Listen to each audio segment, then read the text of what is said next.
ফিলিস্তিনের গাজা উপত্যকায় চলমান ইসরায়েলি গণহত্যা ও আগ্রাসনের বিরুদ্ধে মার্কিন শিক্ষার্থীরা যে বিক্ষোভ শুরু করেছিল, মাত্র কয়েকদিনের ব্যবধানে তা ছড়িয়ে পড়েছে বিশ্বের বিভিন্ন দেশে। যুক্তরাষ্ট্রের প্রতিবেশী দেশ কানাডা থেকে সুদূর ভারতেও সেই ঢেউ আছড়ে পড়েছে। আন্তর্জাতিক রাজনৈতিক বিশ্লেষকরা বলছেন, পরিস্থিতি দেখে মনে হচ্ছে ইসরায়েল বিরোধী এই আন্দোলন সহসাই থামছে না, বরং ইউরোপের আরও কিছু দেশে এই আন্দোলন মাথাচাড়া দিতে পারে। নতুন করে যেসব দেশে শিক্ষার্থী বিক্ষোভ ছড়িয়েছে, এর মধ্যে আছে জার্মানি, সুইজারল্যান্ড, আয়ারল্যান্ড ও মেক্সিকো।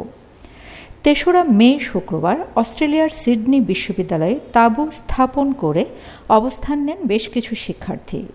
সারা বিশ্বে ইসরায়েল বিরোধী চলমান আন্দোলনের সাথে একাত্মতা প্রকাশ করেন তারা। বার্তা সংস্থা রয়টার্স এক প্রতিবেদনে জানিয়েছে, মেলবোর্ন, অ্যাডেলাইড, ক্যানবেরা সহ অস্ট্রেলিয়ার অন্যান্য শহরের বিশ্ববিদ্যালয়গুলোতেও একই ধরনের তাঁবু গড়ে উঠেছে। এছাড়াও ইসরায়েলি গণহত্যার প্রতিবাদে চলমান বিক্ষোভের আঁচ পড়েছে প্রতিবেশী কানাডার বিশ্ববিদ্যালয়গুলোতেও। মন্ট্রিলের উপকণ্ঠে ম্যাকগিল বিশ্ববিদ্যালয়, টরন্টো এবং ভ্যাঙ্কুভারের ব্রিটিশ কলাম্বিয়া বিশ্ববিদ্যালয় সহ আরও কয়েকটি ক্যাম্পাসে তাঁবু খাটিয়ে বিক্ষোভ শুরু করেছেন শিক্ষার্থীরা।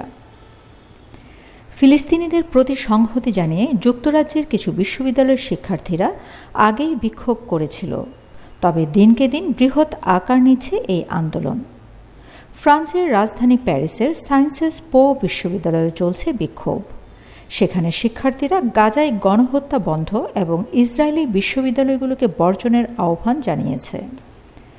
ভারতের খ্যাতনামা নয়াদিল্লির জওহরলাল নেহেরু বিশ্ববিদ্যালয়ের শিক্ষার্থীরা যুক্তরাষ্ট্রের কলাম্বিয়া বিশ্ববিদ্যালয়ের বিক্ষোভকারীদের প্রতি সংহতি জানিয়ে বিক্ষোভ করেছে।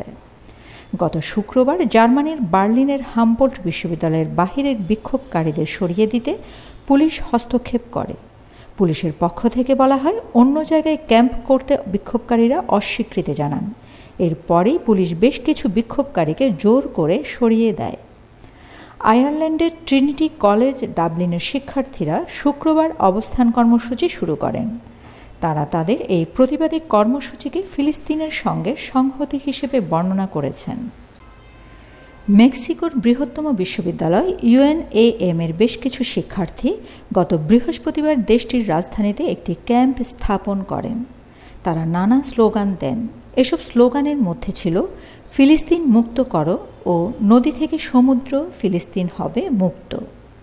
সুইজারল্যান্ডের লুসান বিশ্ববিদ্যালয়ের একটি ভবনের প্রবেশদ্বার ২রা মে থেকে দখল করে আছেন প্রায় ১০০ শিক্ষার্থী। বিক্ষোভকারী এই শিক্ষার্থীরা ইসরায়েলকে একাডেমিক বয়কট এবং গাজায় অবিলম্বে যুদ্ধবিরতির আহ্বান জানাচ্ছেন। আন্দোলন দমাতে এরই মধ্যে যুক্তরাষ্ট্র জুড়ে বিভিন্ন বিশ্ববিদ্যালয়ে পুলিশি অভিযান ও ব্যাপক ধরপাকড়ের ঘটনা ঘটেছে।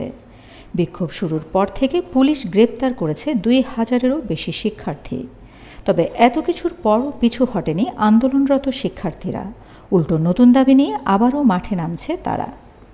প্রসঙ্গত, গত শতকের ৬০-এর দশকের শেষ দিকে ভিয়েতনামে মার্কিন বাহিনীর আগ্রাসনের প্রতিবাদে যুক্তরাষ্ট্রের বিভিন্ন বিশ্ববিদ্যালয়ে ব্যাপক গণ আন্দোলন গড়ে উঠেছিল। আন্তর্জাতিক রাজনীতি বিশ্লেষকদের মতে, ভিয়েতনাম যুদ্ধের পর এই প্রথম এত বড় আকারের আন্দোলন শুরু হয়েছে বিশ্ববিদ্যালয়গুলোতে। এদিকে গত ২রা মে মার্কিন প্রেসিডেন্ট জো বাইডেন এক ভাষণে বলেছেন, আমেরিকানদের বিক্ষোভ দেখানোর অধিকার আছে, কিন্তু সহিংসতা প্রকাশের মাধ্যমে নয়। রাজনীতি বিশ্লেষকদের অনেকে বলছেন, বাইডেনের এমন বক্তব্য আন্দোলনকে আরও চাঙ্গা করেছে।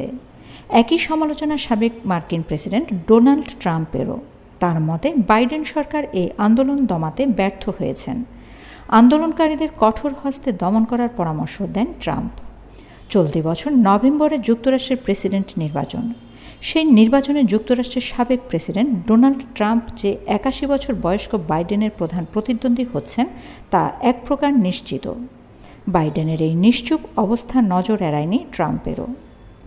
ওই সভায় অবশ্য ট্রাম্প যুক্তরাষ্ট্রের ইসরায়েলপন্থীদের ওপর নিরঙ্কুশ সমর্থন জানিয়ে বলেছেন, বিভিন্ন বিশ্ববিদ্যালয়ের প্রশাসনিক কর্তৃপক্ষের উচিত ক্যাম্পাস থেকে অবিলম্বে আন্দোলনরত শিক্ষার্থীদের ছত্রভঙ্গ করা এবং কট্টর পন্থা দূর করতে প্রয়োজনীয় পদক্ষেপ গ্রহণ করা।